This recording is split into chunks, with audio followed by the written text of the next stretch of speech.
Então tá. Pessoal, tá dando eco aqui. Bom, na nossa conversa, a gente pode levantar alguns pontos que nós pedimos só para relembrar, para discutir um pouquinho. A questão número 1, a mortalidade proporcional é a razão entre o número de mortes ocorridas num determinado período e a população total, considerando-se a cada 1.000 habitantes. Isso é falso, né? Isso é falso, essa é a geral. As 3 principais causas de mortalidade global são, respectivamente, doença isquêmica do coração, doença cerebrovascular e a DPOC.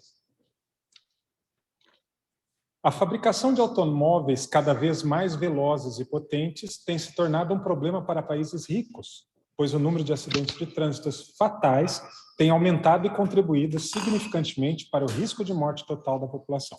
Falso, a gente viu que em países ricos nem entra acidente de trânsito. Essa é muito fácil, né? A dor nas costas ocupa lugar de destaque entre as 5 doenças, entre aspas, mais prevalentes na população idosa brasileira. Verdadeiro, eu acho que nem só na idosa, né? Ocupa um lugar de destaque quase em toda a idade adulta. As práticas meditativas, embora sejam muito difundidas, ainda não apresentam um embasamento científico na melhora da saúde do idoso. Isso é falso. A gente levantou vários trabalhos que traz que as práticas meditativas têm embasamento teórico e pode contribuir na saúde do indivíduo. Bom?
Primeiramente, boa noite a todos. Eu sou a Mariana, essa é minha colega, minha colega Stephanie. A gente é acadêmica do curso de Medicina da Universidade Federal do Paraná, Campus Toledo, e a gente vai apresentar um caso clínico hoje, correspondente ao internato de clínica médica. Então, a identificação dela é a dona MMSA, sexo feminino, 58 anos, casada, do lar, analfabeta, natural de Fortaleza e moradora de Toledo. Ela veio com a queixa de dor nas articulações. Então, era uma paciente previamente rígida, que relatou uma dor pulsátil, iniciada há cerca de 20 dias, associada a sinais logísticos nas articulações interfalangianas proximais, metacarpofalangianas, punhos, ombros, quadris e joelhos. Os sintomas eram simétricos, com perda funcional em braço direito devido à dor e rigidez matinal com duração maior que 1 hora. Ela negou febre, parestesia, perda de sensibilidade, perda de peso, negou quedas, trauma contuso e episódios anteriores com a mesma sintomatologia. Ela relatou que o sintoma dela, então essas dores, pioraram e que há cerca de 3 dias, então 3 dias anteriores à consulta, ela estava utilizando uma cadeira de rodas por esse motivo. Ela fez uso de ibuprofeno, 600 miligramas, e paracetamol 500, sem melhora. De antecedentes pessoais, ela tinha uma gonartrose, fez colecistectomia em fevereiro de 2020, e em outubro de 2020 ela teve Covid. Negou o uso de medicações e alergias, não soube relatar a história familiar dela, ela era também sedentária, não era tabagista e etilista, e a dieta dela não tinha nenhuma restrição.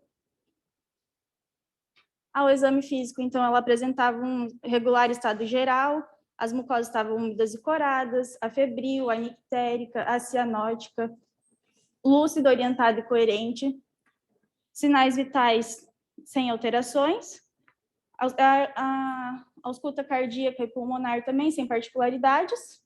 Pode passar. E daí o exame dos membros. Os membros superiores apresentavam edema em dorso das mãos e dos punhos, mais evidente em membro superior direito, com calor local e sem rubor. Ela tinha dor à movimentação passiva e ao toque das articulações de todo o membro e perda de motricidade à direita pela dor. Nos membros inferiores, ela também tinha edema nos joelhos, mais evidente à direita, com calor local e sem rubor também. Também tinha dor à movimentação passiva e ao toque das articulações de todo o membro, e a sensibilidade estava preservada. Foi bem difícil fazer o exame físico dela, porque ela tinha uma dor muito importante, então, toda vez que ia mobilizar ela, ela travava um pouco. Alguém tem uma ideia de que exames laboratoriais pedir?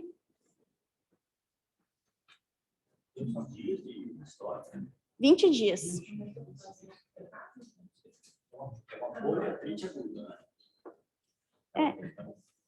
Diagnóstico de saúde aguda, a gente pensa mais em quadros infecciosos. Pode ser artrite viral. Então, parece um quadro de uma poliartrite aguda, né? 20 dias de evolução, então 3 semanas. Os quadros mais frequentes nesse tempo, assim, são os infecciosos, então virais, chikungunya, rubéola,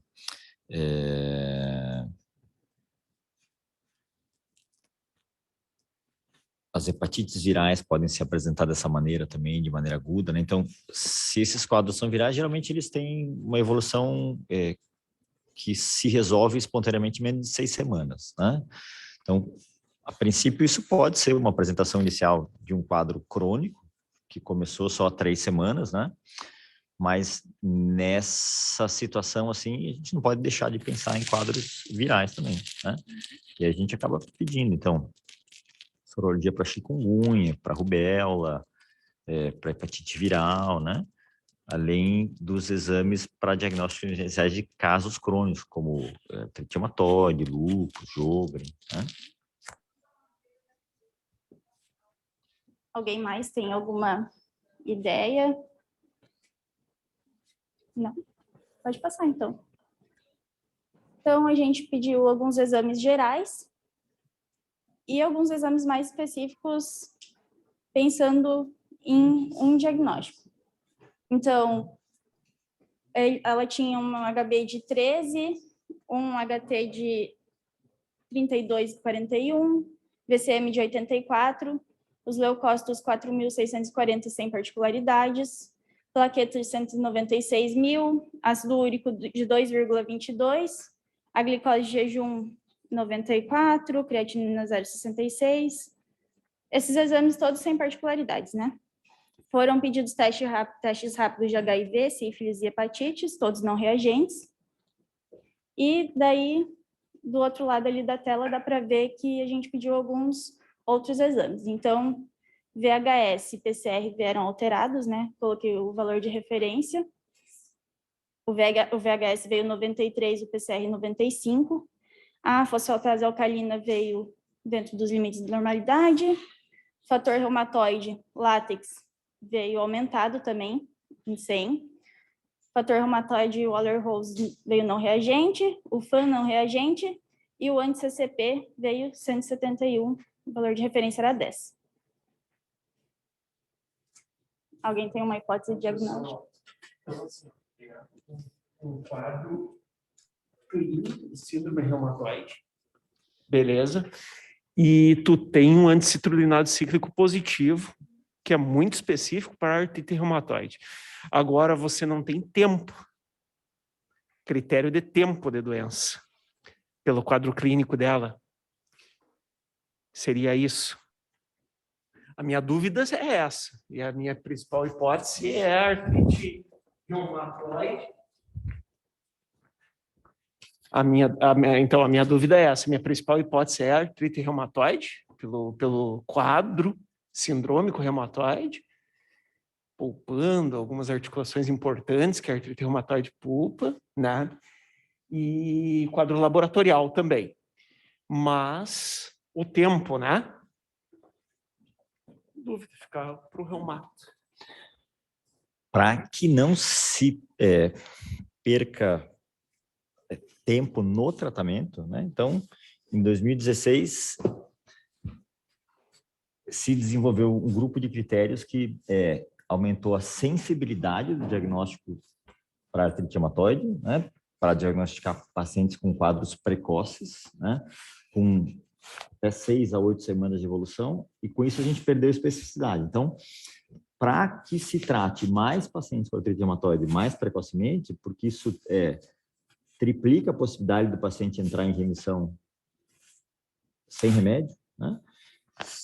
E perdeu a sensibilidade. Então, a gente acaba tratando mais, não artrite reumatoide como artrite reumatoide, mas é uma escolha que tem uma lógica interessante, né? Porque essas doenças que se resolvem espontaneamente, a gente vai resolvê-las de uma maneira ou de outra, né? A gente não perde tratamento da artrite reumatoide. Então, poderia ser uma artrite viral de evolução? Poderia, mas isso que você falou, né, em CCP, tem uma especificidade muito boa para artrite reumatoide, né? Pode acontecer em outras situações, né? Mas a especificidade é boa, né? Então, fator reumatoide positivo e anti-CCP positivo, né? Com 3 semanas de evolução, essa é a paciente que todo mundo quer. Porque você vai tratar ela rapidamente, ela vai entrar em remissão muito rapidamente. Então, esse é um padrão ouro de tratamento, né? Você fazer o diagnóstico precoce dos pacientes com artrite reumatoide. A gente só precisa deixar no nosso radar, assim, o diagnóstico diferencial, para não achar que toda a poliartrite de curto tempo de evolução é artrite reumatoide, né? Uma pergunta só no exame físico, que daí, não sei se vocês tinham falado, eu não lembro, essa paciente tinha alteração de pele? Nada? Com esse VHS alto, a gente sempre tem que pensar nas doenças reumatológicas, né? E ali, assim, ela não tinha nem nada da parte respiratória, mas até numa síndrome paraneoplásica também a gente pode pensar no caso dessa paciente, né? Pode dar artralgia e ainda não ter dado perda de peso, né? Então, também é uma coisa do diagnóstico diferencial, eu acho, a se pensar. E ela não tem nenhuma lesão também, nenhuma história familiar? Na atenção primária, né? Então, para pedir exames, primeiro os exames de sangue, né? Depois. Ô, Mariana, e não tem ninguém da família que tenha doença Então, realmente. reumatológica? Oi. Não tem ninguém da família com doença reumatológica? Ele está perguntando se não tem ninguém na família que tem doença reumatológica. Ela não tinha histórico familiar, ela não sabia relatar. Tá. É porque muito Tá? pouco Então, tempo, né? a nossa hipótese foi realmente artrite reumatoide. Isso. Então, a conduta.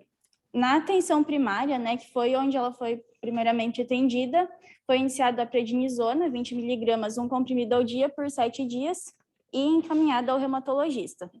Naquela mesma semana, ela já conseguiu atendimento com o reumato. O reumatologista, então, iniciou...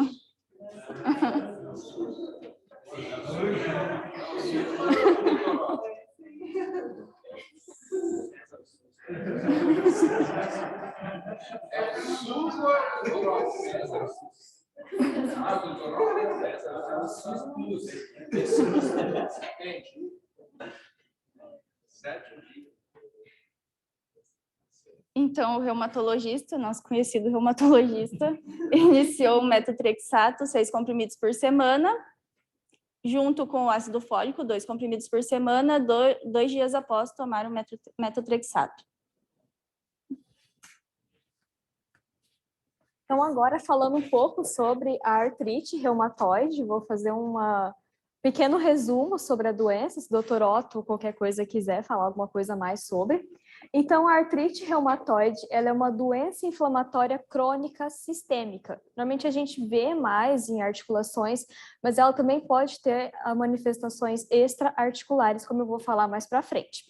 Ela tem uma etiologia desconhecida, que pode ser associada a uma predisposição genética, fatores ambientais, como, por exemplo, o tabagismo e infecções virais. Estudos mostram que 1% da população brasileira adulta tem artrite reumatoide, mais prevalente em mulheres, então 3 mulheres para cada 1 homem. A faixa etária mais prevalente é de 30 a 50 anos, mas pode afetar qualquer faixa etária. Sobre a fisiopatologia da doença, ela é bem complexa e ela envolve fatores, como eu falei, imunológicos, genéticos e ambientais, que alteram, desregulam o sistema imunológico e alteram a autotolerância do organismo.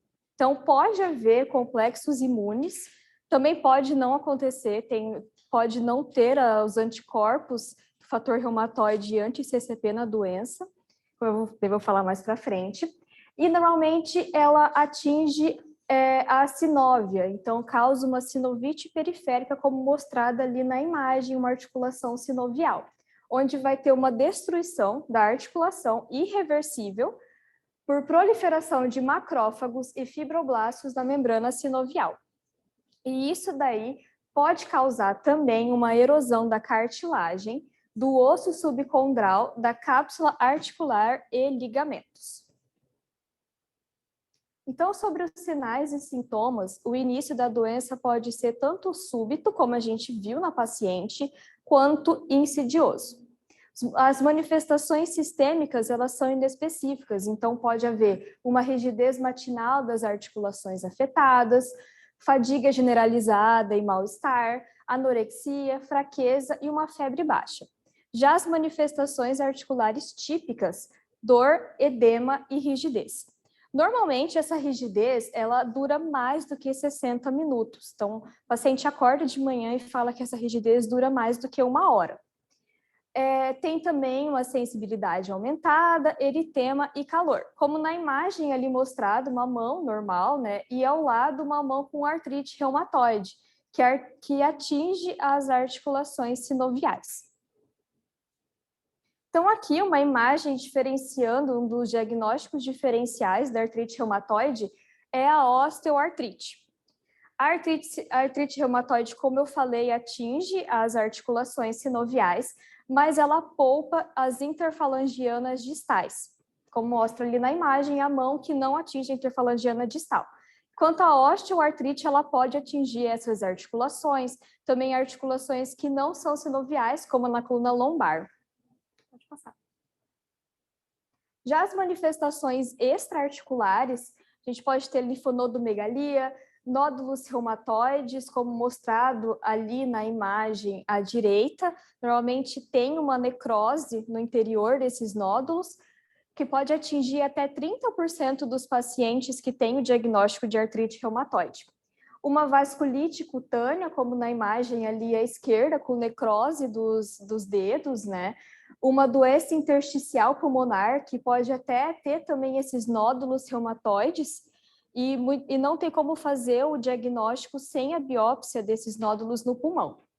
Serosite, episclerite, escleromalácia perfurante, síndrome de Felt, que vai ser uma associação de artrite reumatoide com neutropenia e esplenomegalia, e síndrome de Sjögren secundária, que pode estar junto também com a artrite reumatoide. Então, aqui uma das manifestações características da doença, né? O dedo em pescoço de cisne com o polegar em Z, na imagem, a primeira imagem à esquerda, e a segunda imagem à direita, o dedo em botoeira.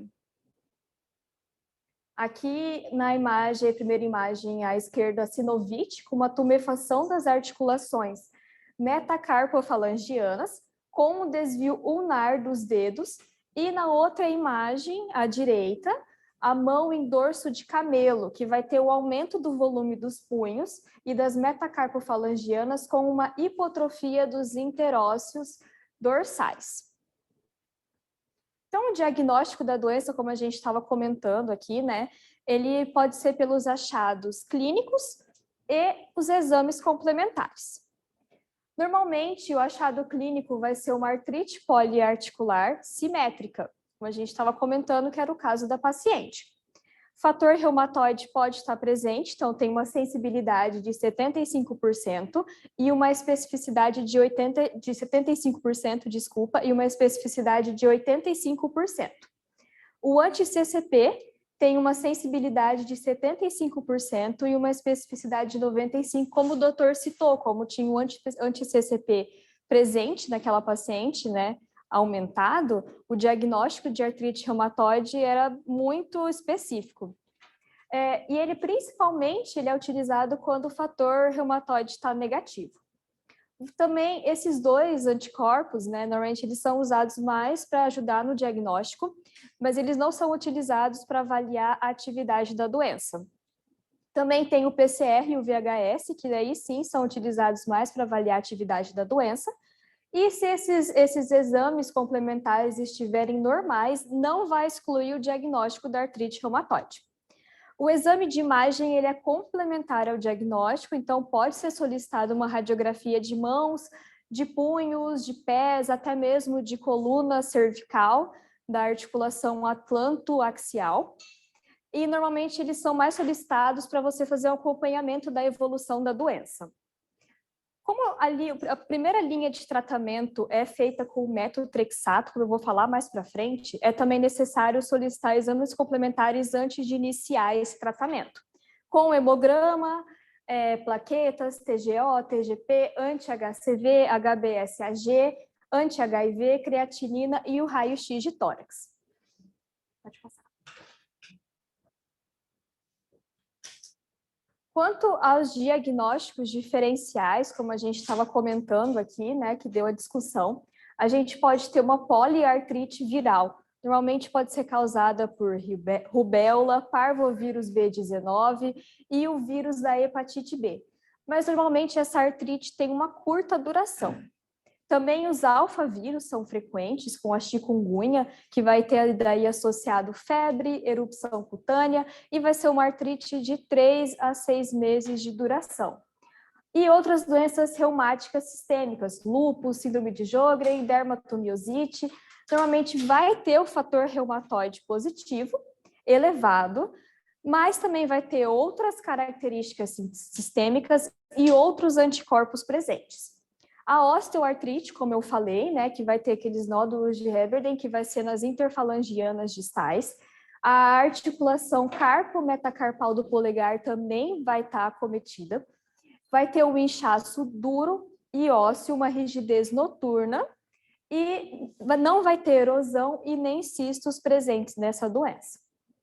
Também outro diagnóstico diferencial é síndrome do túnel do carpo, também artrite reativa e artrite da doença inflamatória intestinal, que pode cursar daí com monoartrite ou uma oligoartrite em grandes articulações, assimetria, uma história de uretrite recente, infecção entérica e até mesmo uma entesopatia.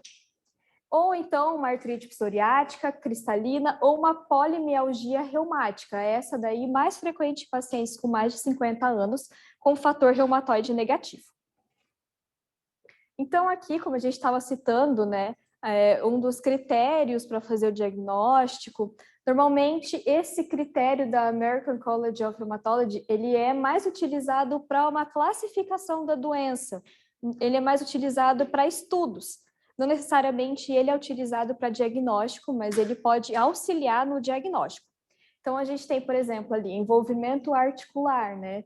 Aí você vai pegar ali as articulações, grande articulação, mais do que 10 articulações, com pequenas articulações envolvidas, a sorologia com o fator reumatoide e o anti-CCP, as provas de fase aguda que podem estar positiva e a duração dos sintomas, né? Que a gente estava comentando, mais do que 6 semanas, normalmente é mais característico da artrite reumatoide.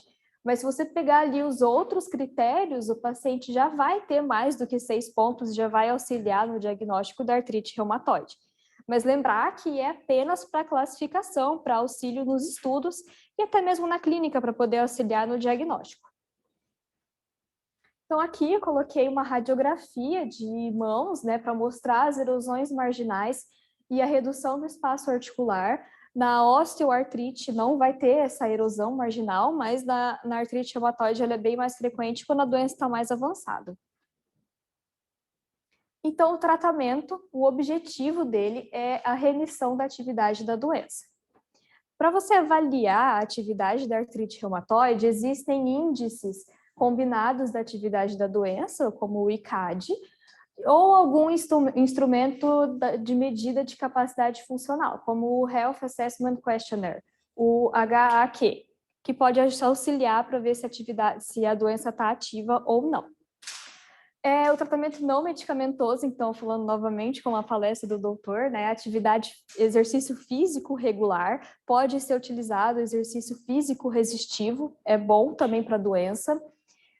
Terapia ocupacional, uso de órteses, fisioterapia e terapia psicológica.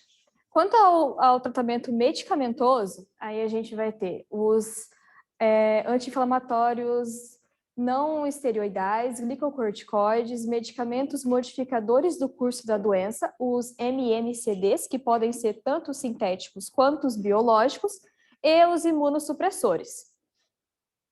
Então, o tratamento da artrite reumatoide é dividido em etapas de acordo com a resposta do paciente. A primeira etapa é utilizar os MMCDs sintéticos. Então, a primeira escolha é o metotrexato, como eu tinha citado anteriormente. E é importante sempre associar o ácido fólico, 5 mg, junto com o tratamento, em aproximadamente 36 horas depois da administração do metotrexato. Na impossibilidade de administrar esse medicamento, também pode ser usada a leflunomida ou a sulfasalazina. A hidroxicloroquina sozinha, ela não é efetiva, normalmente usa-se em conjunto com esses outros medicamentos. Se falhar esses medicamentos após 3 meses de tratamento utilizado, então em dose máxima, a gente pode passar uma combinação dupla ou tripla deles. Então, não funcionou, mesmo assim, o paciente ainda está em atividade da doença, a gente pode ir para a segunda etapa, que a segunda etapa vai envolver os MMCDs biológicos, ou o tofacitinib. Então, é uns nomes mais complicados, o abatacept, adalimumab, certolizumab pegol, artanercept, golimumab, infliximab, rituximab e tocilizumab. Então, pode ser usado esses medicamentos muito de...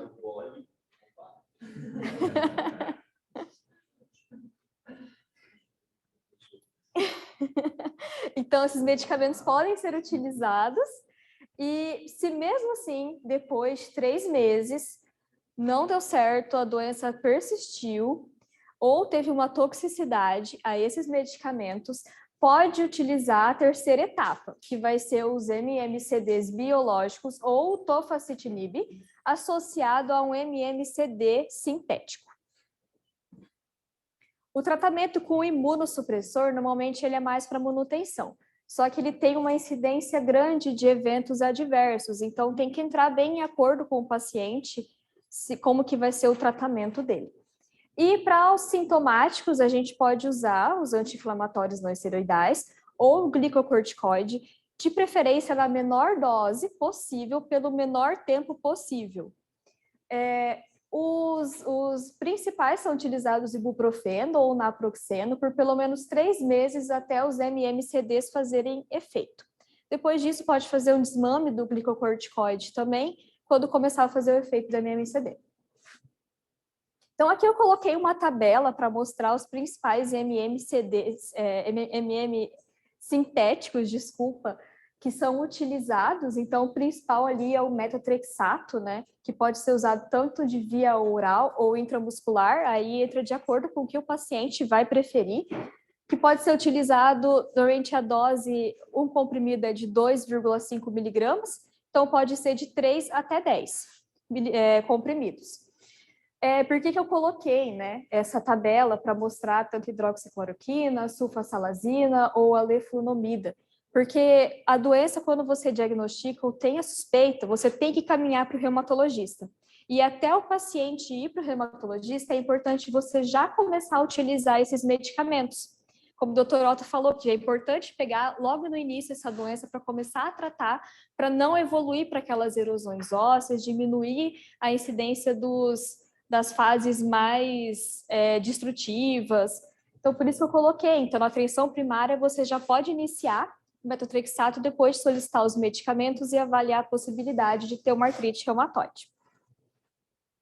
Então, essas são as principais referências utilizadas no nossa discussão. Pode passar de novo. Pode passar. E obrigada pela atenção de todos. Muito bom, Mariana, muito bom mesmo. Gostei do caso bastante interessante. O doutor Otto está aí. E uma relevância importante, né, Otto? Mas eu, francamente, não tinha visto ainda um caso... Não é tão comum, né, início ver artrite reumatoide rápido, com uma crise tão aguda a ponto de diagnosticar já na crise aguda, eu acho, né? Não sei, não é o habitual. É isso mesmo, não é comum, né? Não é comum aqui, não é comum em nenhum país de terceiro mundo, de primeiro mundo, né? Por isso essa mudança dos critérios em 2016 para aumentar a sensibilidade, para ver se a gente consegue pegar esses pacientes nas primeiras 8 semanas de tratamento, né? Doutoras, parabéns, eu não tenho nada a acrescentar, eu só aprendi aqui, vocês são acadêmicas muito melhores que eu fui, inclusive vocês dão aula muito melhor que eu dou, parabéns. Muito bem mesmo, parabéns, meninas. Excelente apresentação, viu? Muito relevante o tema. Mais alguma dúvida aí sobre o questão caso? também que já vou aproveitar o reumatologista que está aqui também, né? Uma questão prática, Otto, né? Nós, quando utilizamos o metotrexato, e utilizamos muito, né? Geralmente, quando a gente costuma utilizar numa dose de até 25 miligramas por semana também, né? Mas quando a gente chega numa dose de 20 miligramas para cima, a gente dá preferência para via intramuscular ou subcutânea. Não sei se vocês têm isso também, se vocês... Bem frequente mesmo. Se o paciente tolera via oral, continua, né? Mas é bem frequente mesmo isso. O paciente não tolerar e aí ter que trocar para subcutâneo, né? Mais ou menos metade dos pacientes que não toleram via oral toleram subcutâneo, né? Mas metade dos que não toleraram via oral não toleram subcutâneo também, vão ter que trocar para outra droga. Observa Eu observo bastante isso, porque mesmo o paciente fazendo uso do ácido fólico, né, que teoricamente diminui as complicações gastrointestinais, ou sintomatologia, né? Mas o paciente tem muita dificuldade de tolerar acima de 20 miligramas via oral, né? Então, de fato. Então, é comum na sua especialidade também. Isso aí. Qual é a maior dificuldade de manter a dose, de subir a dose? O que eles mais se queixam? É gastrointestinal ou hematológico? Dispepsia mesmo, entendeu? Estufamento, dor abdominal, e na maioria das vezes acabam não aderindo. Com muita dificuldade. Não, beleza, gastrointestinal mesmo. Que eu percebo é isso.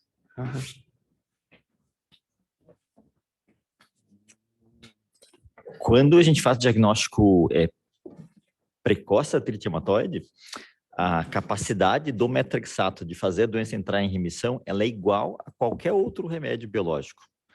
Então, quando os biológicos surgiram, os fabricantes de biológicos tiveram essa grande ideia. Vamos pegar os pacientes na fase precoce e vamos mostrar que tem que começar com biológico de começo, porque os pacientes vão evoluir bem melhor.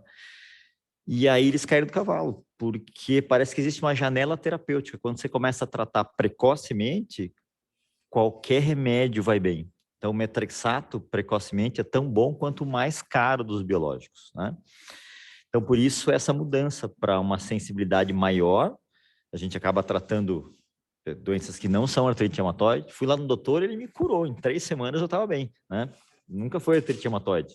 Mas faz parte dessa ideia, né, de você tratar precocemente, porque existe uma janela terapêutica, os medicamentos são mais efetivos, aquele processo imunológico não se estabilizou ainda, né? Então é de mais fácil o controle.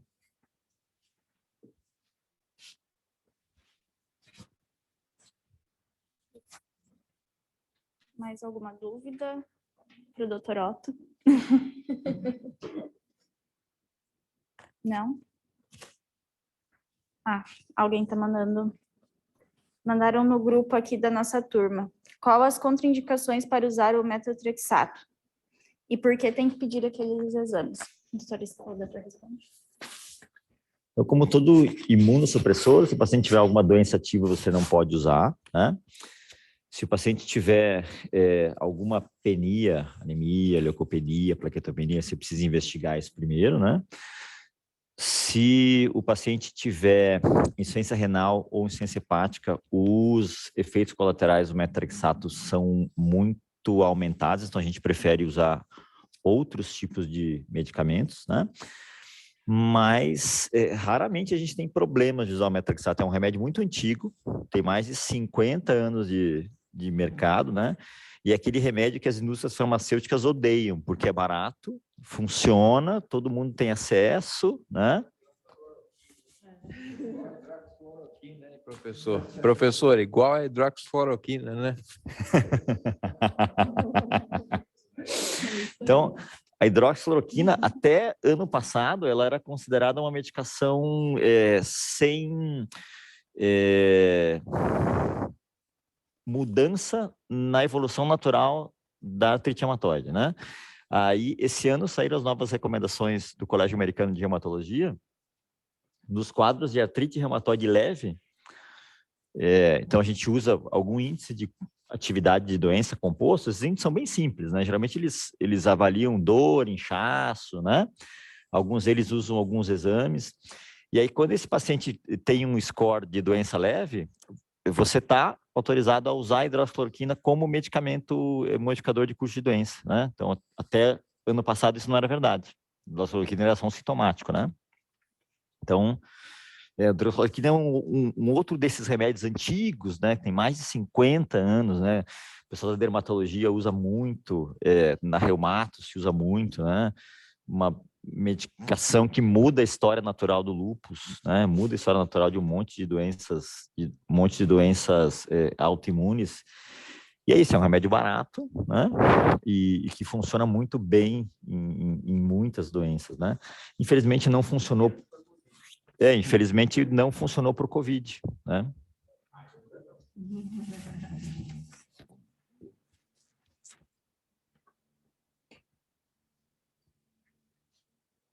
Deixa eu só abrir aqui.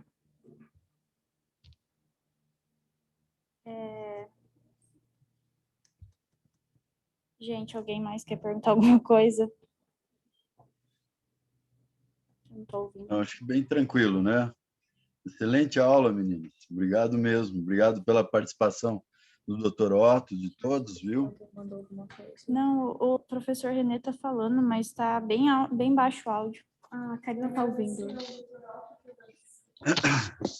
O meu áudio está muito ruim, a internet aqui está péssima. Mas brilhante apresentação. E agradeço. Obrigada, então. Agradeço muito Obrigada a também a todos, presença obrigada do pela Dr. Otto. atenção.